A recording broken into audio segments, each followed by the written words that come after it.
তোমরা হরিদ্বার বা ঋষিকেশ যেখানেই থাকো না কেন, এই জায়গা যেতে হলে ঋষিকেশ দিয়েই যেতে হবে। আর আমি এখন ঋষিকেশ থেকে আমার রেন্টের স্কুটি নিয়ে জার্নিটা শুরু করছি।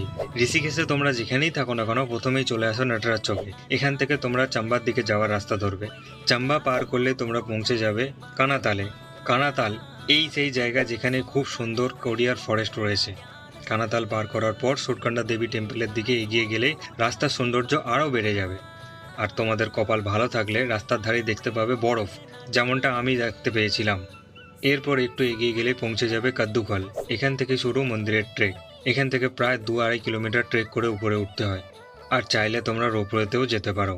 আর যদি তোমরা আমার মতো শীতকালে, বিশেষ করে জানুয়ারি ফেব্রুয়ারি মাসে এখানে আসো, তাহলে ট্রেকিং রুটের পাশে জঙ্গলে গাছে বরফ দেখতে পাবে, এমনকি বরফ নিয়ে খেলতেও পারবে।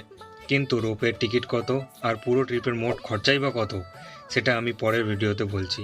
আর যদি জানতে চাও পাবলিক ট্রান্সপোর্টে এখানে কি করে আসবে, তার জন্য কমেন্ট সেকশনে কমেন্ট করো জিপ পাবলিক ট্রান্সপোর্ট। আমি নেক্সট তার জন্য ভিডিও বানিয়ে দেবো।